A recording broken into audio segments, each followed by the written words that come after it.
Ontem, um professor de implantodontia me procurou devido a uma postagem que eu fiz sobre ronco.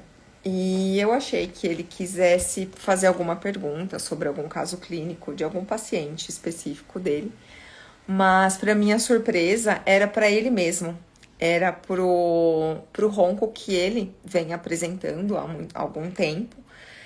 E como ele já ouviu eu falar sobre o ronco, a importância da boa respiração, e ele também tinha uma certa familiaridade com os aparelhos de avanço mandibular, ele, dentro do seu próprio sono, ele tentava, então, não dormir com a barriga para cima, e começou a criar o hábito de dormir de lado.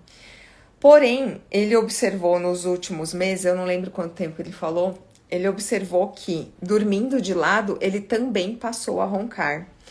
E aí, com um certo conhecimento da odontologia miofuncional, ele acabou tentando driblar a necessidade de usar um aparelho intraoral para o ronco, fazendo um avanço mandibular, dormindo mesmo. Por ser dentista, ter conhecimento dessa questão, de lado, ele fazia o avanço mandibular dormindo, porém, ele me disse que não tá, no começo isso faz efeito, só que passa alguns minutos, não se sabe quanto, ele volta a roncar mesmo de lado.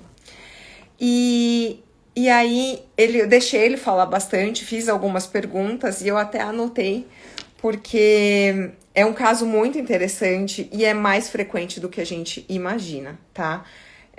Eu adoro tratar criança, mas o que tem de adultos que precisam desse tipo de atendimento e como é satisfatório a gente poder ajudar alguém mais ou menos da nossa idade, que tem essas necessidades ou que está sofrendo por não dormir bem, é também muito satisfatório.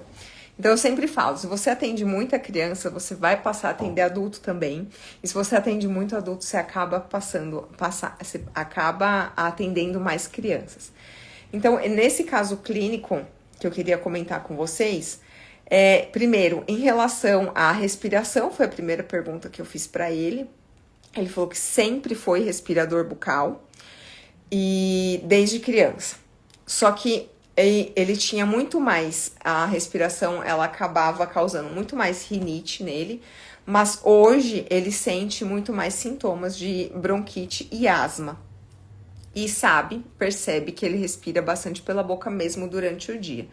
Então eu falei para ele que a gente vai fazer uma tomografia para ver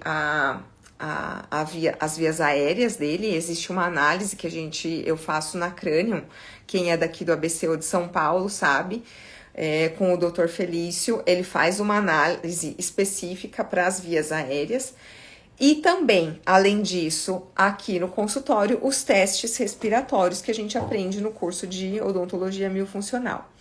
Com isso, eu vou poder escolher o melhor aparelho, o melhor modelo de aparelho da linha Maiosa, da MyoBrace, para ele começar a usar durante a noite, para manter esse avanço mandibular que ele estava tentando manter, mesmo sem o aparelho. Então, eu expliquei para ele que o aparelho vai manter essa ideia que ele já tem, essa noção que ele já tem de avanço mandibular, porém, a noite inteira.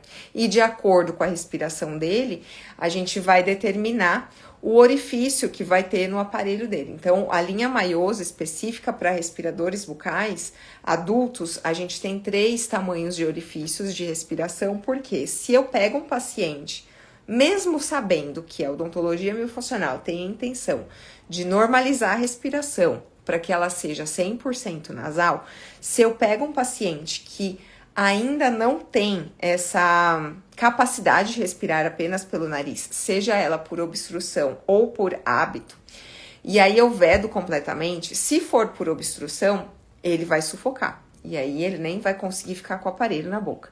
Mas se for por hábito, ele não vai sufocar, mas ele vai ter um desconforto onde ele não vai conseguir manter o aparelho na boca, porque o paciente sente desconforto ao reter gás carbônico.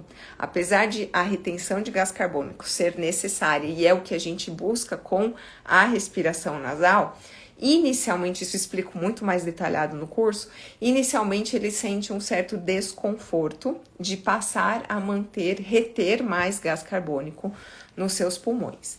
Então, a gente escolhe de acordo com o resultado dos testes de respiração e também, através da tomografia, vai ser possível observar a passagem de ar, se tem algum desvio de septo importante e assim por diante.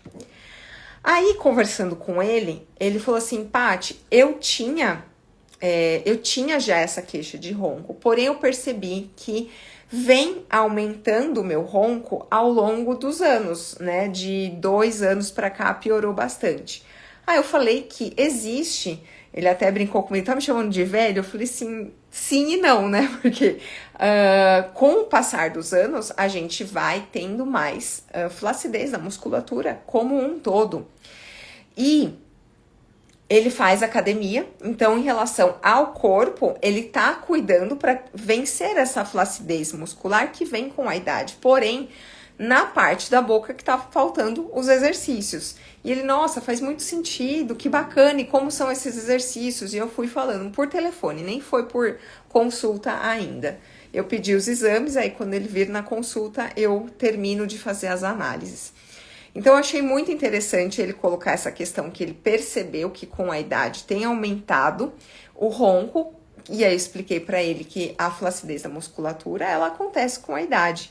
E assim como a gente faz os exercícios para o corpo, a gente precisa fazer os exercícios para os músculos orofaciais.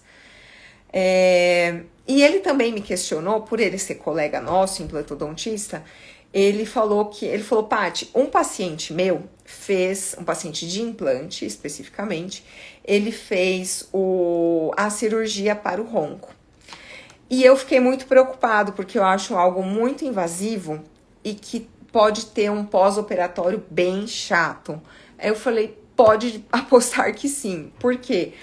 Geralmente, a cirurgia para o ronco, obviamente, o paciente que já tem uma má oclusão corrigida, isso aí a gente fala depois, porque, na verdade, eu acho melhor até comentar agora. Quando o paciente tem uma má oclusão com arcadas atrésicas ou uma retrusão mandibular, ou até mesmo uma classe 3, uma retrusão maxilar, o paciente não vai ter onde acomodar essa língua. E aí, essa língua, como por ser um tecido mole, ela vai escorregar para trás e para baixo e vai diminuir as vias aéreas. E aí, sim, vai facilitar, vai favorecer muito o ronco e a apneia.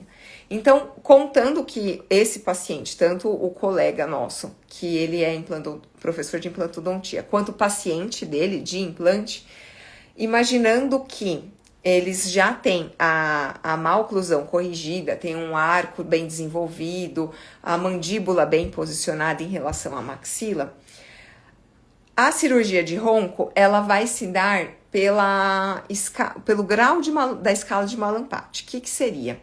Quando o paciente abre a boca, a escala de Mallampati, existe a escala original e a modificada. A original é quando o paciente coloca a língua para fora e nós observamos a distância entre a língua e o palato mole.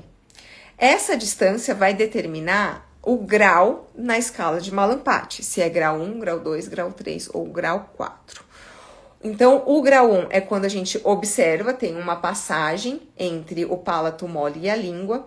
Grau 2 é quando está diminuído. Grau 3 é quando a gente praticamente não observa. E 4 é quando é completamente vedado. E aí, a cirurgia que existe para esse tipo de problema, ela se chama uvulopalatoplastia. Então, faz-se um recorte ali na região do palato mole, aumentando. Então, esse paciente passa de ser de grau 3 ou 4 para grau 1 ou grau 2, tá?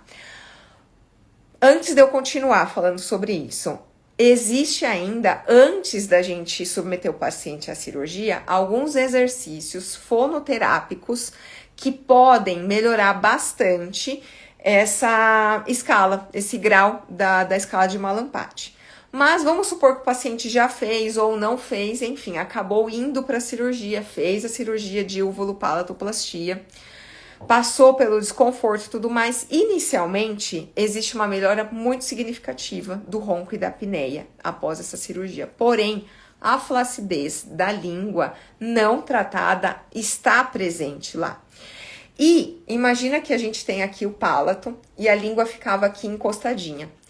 Aí abriu esse palato, a língua por um tempo se mantém aqui. Conforme vai a flacidez com a idade vai se aproximando, vai aumentando, a língua vai ter mais espaço para fechar a passagem aérea das vias aéreas inferiores. Então, quando o paciente faz a cirurgia para o ronco, essa específica de ovulopalatoplastia, e não faz os exercícios miofuncionais, ele vai voltar a roncar e vai voltar a manifestar a apneia, se é que não vai voltar de uma maneira até pior, por conta desse palato ter aumentado, ter proporcionado, facilitado essa língua invadir o espaço aéreo na orofaringe, tá? Então, expliquei tudo isso para esse colega nosso, pro professor de implantodontia, e ele falou, nossa, tudo faz muito sentido. E então eu pedi para ele esses exames e achei interessante compartilhar com vocês, fiquei muito feliz dele ter me procurado, faz muito tempo que ele conhece o meu trabalho, a gente se tromba muitas vezes em congresso ou até mesmo aqui nas redes sociais, mas eu não tinha noção desse problema que ele estava enfrentando e que foi através de uma simples publicação ou de várias publicações que eu fiz que ele despertou esse olhar para procurar especificamente a odontologia miofuncional para tratar. E expliquei para ele que um aparelho de avanço mandibular não trata só o aparelho não trata o ronco e a apneia. Fazer cirurgia não trata o ronco e a apneia.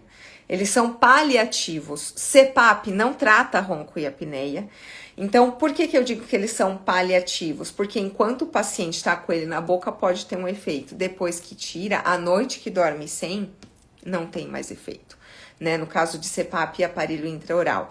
No caso da cirurgia, por um tempo ela pode causar um benefício. Mas você ter uma carteira de pacientes que você passa um tratamento e acompanha 5, 6, 10 anos depois, como é o que eu faço questão aqui no consultório, que eu chamo de alta assistida, é isso que vai determinar se o que a gente está aplicando para os nossos pacientes realmente está sendo eficaz. Você acompanhar um paciente 2, 3 anos após o seu tratamento que você ofereceu, é muito fácil a gente falar que teve sucesso. Agora, acompanhar um paciente 5, 10 anos depois, isso sim vai determinar se o seu tratamento foi eficaz ou não, ou até mesmo se o seu paciente continuou fazendo a parte dele, que é de responsabilidade dele no tratamento para ter sucesso e estabilidade, se é que a gente pode dizer que existe estabilidade, que é também assunto para uma outra live, tá? E aí ele realmente falou assim, faz muito sentido, porque eu como professor de implantodontia, eu me lido muito com a medicina, com médicos, e eu vejo em muitos momentos, em muitos tratamentos, muitos casos que os médicos, na grande maioria das vezes, acabam atuando de forma paliativa e pontual e não nas causas. E ele viu através das minhas publicações, das palestras, desses pequenos vídeos que eu gravo aqui, que a odontologia miofuncional ela só dá certo porque ela tem foco em tratar as causas do problema e acompanhar o paciente na nossa tão querida alta assistida.